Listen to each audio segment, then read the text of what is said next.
여러분 모두를 예수 이름으로 환영하고 축복합니다. 조금 전에 저희들이 찬양했던 나는 찬양하리라, 나는 영광 돌려드리리, 그 찬양을 제가 캠퍼스를 다닐 때 한 번 부르기 시작했는데 성령께서 깊은 감격을 주시는데 시간 가는 줄 모르고 불렀는데 나중에 시간을 보니까 4시간 정도가 흘렀던 것을 봅니다.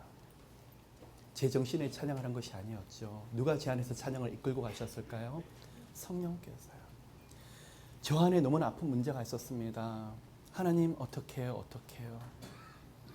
그런데 우리 하나님은 이 세상에 줄 수 없는 은혜가 있는데 도움을 구하기 위해서 하나님 앞에 넋두리 하기 위해서 이것저것 기도로 나왔는데 나중에는 찬양으로 바뀌어버려요.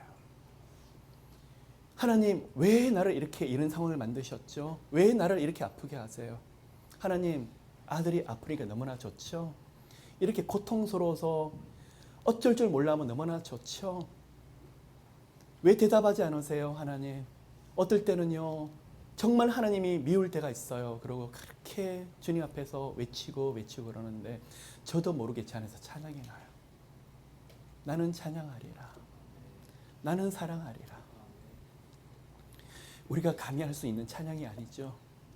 내 안에 살아계신 예수께서, 내 안에 살아계신 성령께서 이끌고 가시는 찬양이죠. 그런데 원망이 찬양으로 바뀌어요. 나중에는 도저히 감사할 수 없는데 감사로 가요. 아들아 이미 다 이루었다. 하나님 제 눈에 보이지가 않는데요. 감사만 하자. 너는 내 손을 붙잡고 찬양만 하자. 내 정신으로 찬양할 수 있는 게 아닌데 진짜 찬양의 노래를 계속적으로 나오는데 몇 시간이라도 찬양이 나옵니다. 자, 환경은 똑같은 것처럼 보입니다. 제 믿음은, 제 영적인 노래는 찬양이 나오는데 가보니까 바뀌어 있어요. 여러분 오늘 그 영적인 비밀이 여러분 모두의 것이 되시기를 예수님으로 축복합니다. 이 시간에 우리 아들 어떡하죠? 진로 장례 어떡하죠? 몸이 아픈데 어떡하죠? 이 시간에 나왔는데 성령께서 아들아 나와 함께 노래할 수 있겠니? 딸아 나와 함께 찬양을 하자. 할 수 없어요 사람 힘으로. 근데 찬양할만 할수록 성령께서 이끌고 나가는데 나중에 가보면 내가 하는 찬양이 아니에요. 그것이 바로 성령의 임재 가운데 주시는 기적이더라는 거예요. 여러분 이 시간에 먼저 영적인 문이 열려지는 기적을 누리고 입술에서 감히 감당할 수 없는 찬양이 흘러나오는 기적을 누리시길 예수님 축복합니다. 가보시면 환경이 이미 열려있고 여러분 입술에서 감탄사가 흘러나올 거예요. 하나님 얼굴을 못 들겠어요. 나 같은 죄인에게 이런 은혜를 주시려고 제가 감히 얼굴을 들질 못하겠어요. 그것이 뭐라고요? 간증이라고 우리는 표현하고 있습니다. 여러분 이 시간에 수두룩한 간증이 여러분 가운데 뜨겁게 흘러넘치기를 예수님으로 축복합니다. 여러분 오늘 두 번째 영적인 팁이 있습니다. 일어나라 빛을 발하라. 이는 내 빛이 이르렀고 여호와의 영광이 내 위에 임하였습니다. 이사야 60장 1절에 있는 말씀입니다. 여러분 2019년도 일어나서 빛을 발하시는 여러분 모두가 되시기를 예수님으로 축복합니다. 그런데요 여러분 우리가 감히 어떻게 빛을 발하죠? 우리 안에 빛을 비출 수 있는 능력이 없는데 어떻게 빛을 발하죠? 정확하게 말씀을 드릴게요. 이 빛은 우리가 비추는 것이 아닙니다. 히브리어로 오르라고 그러고 있는데 하나님께서 이제 일을 시작하신다는 의미가 있어요. 그러면 여러분을 통해서 여호와께서 빛을 비춰주신다라고 말씀하시면 아들아 딸아 일어나서 빛을 발하라. 그 말은 여러분 안에서 누가 일을 하시겠다는 것입니까? 성령 하나님께서 이제부터 일을 하신다는 말씀이십니다. 똑같은 말씀이 있습니다. 아브라함, 이삭, 야곱, 요셉에게는 하나님께서 전능하신 하나님을 나타났으나 모세에게 말씀을 하십니다. 그들에게는 여호와라는 이름을 보이지 아니했고 전능하신 하나님은 바랄 수 없을 때 약속하시는 하나님, 여호와라는 이름은 이제부터 일을 행하리라는 의미가 있습니다. 같은 의미입니다.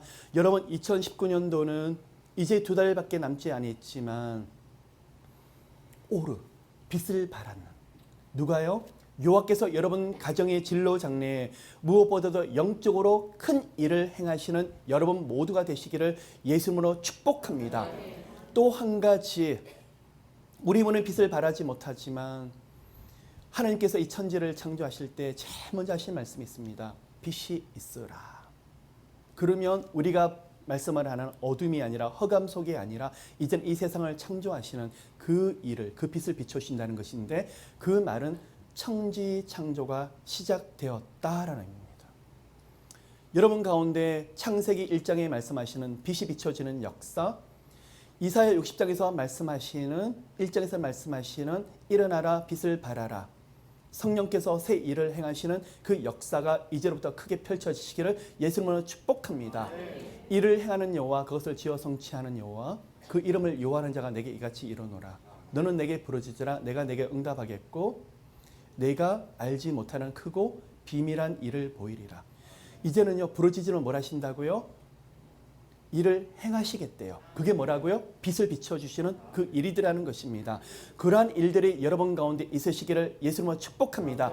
여러분, 지금까지 10년, 20년 동안 하나님 섬기면서 매일 성경책을 들고 새벽기도 가실 수 있습니다. 교회를 왔다 갔다 하실 수 있습니다. 하나님께서 때때로 은혜를 주셨습니다. 그런데 그날이 그날 같다고요? 우리는 사방팔방 여러 가지 문제들이 온다고요? 여러분, 세 번째 영적인 팁입니다. 여호와께서 뭐라고 하신다고요? 이젠 빛을 비춰주신대요. 여호와께서 새 일을 행하신대요. 그런데 우리는 감동이 없어요. 감격이 별로 없어요. 어쩌라고요? 이때까지 일을 하지 않으셨는데 하나님께서 새 일을 행하시면 우리 눈에 뭐가 보일까? 여러분, 아니에요. 우리 하나님께서 일을 하신다 그러면 그 약속 그대로 믿으세요. 일이 어려울 때는 한꺼번에 다 옵니다. 사방팔방에 건강도 힘들어지고 사람들 관계도 꼬여지고 가정에서 별별 문제들이 있습니다. 재정적으로 어려워집니다. 있을 수 있는 모든 문제들이 한꺼번에 다 몰려 들어옵니다. 그러면 여러분, 왜 내게만 이런 일이 있을까? 왜 이런 시간이 있을까? 아마 이 가운데서 정신없이 그런 공격을 받으시는 분이 있으실 것입니다. 여러분, 이 시간에 영적으로 반대로 생각합시다. 좋은 일이 있을 때는 한꺼번에 몰려들 거예요. 쓸려나가십니까? 성령에서 밀물려 들어오게 하시면 한꺼번에 좋은 일들 다 들어오게 하실 거예요. 또 한편 반대로 생각합시다. 성령께서 얼마나 큰 영광을 보여주시려고 이렇게까지 마귀가 역사를 할까? 우리 하나님께서 일어나서 빛을 발하시며 얼마나 영광스러운 일들이 우리 가정에 주시려고 수습하기 시작하시면 이 모든 일들이 실타래 풀어지시 한꺼번에 풀려지는 역사들이 있을 것입니다. 그럼 뭐가 필요합니까? 아까 말씀드린 대로 부르짖으라. 내가 내게 응답하겠고, 부르짖는 것은 나의 몫이고 응답은 하나님의 몫입니다. 하나님은 끊임없이 아들아 딸아 지금 이 시간에도 믿음이 있겠느냐? 믿을 수 있겠느냐? 믿는 사람이 하는 게 뭐라고요? 여호와 하나님 앞에 엎드리고 부르짖으라는 것입니다. 여러분, 새 일을 행하시를 하나님을 기대한다 그러며 여호와께서 빛을 비춰주실 그 빛을 의지한다 그러시면 우리는 뭘 하면 될까요? 부르짖는 여러분 되시기를 예수님으로 축복합니다. 그래서 2019년도를 지금부터 2달 동안 기도로 준비하십시다. 인생의 터닝 포인트, 지금까지 하나님께서 은혜를 주셨지만 이제는 지금까지 경험할 수도 없었고 볼 수도 없는 하나님의 크신 영광이 드러나는 새 해가 될 수 있도록 2달간 기도로 부르짖는 여러분 되시기를 예수님으로 축복합니다. 오늘 말씀 한 구절을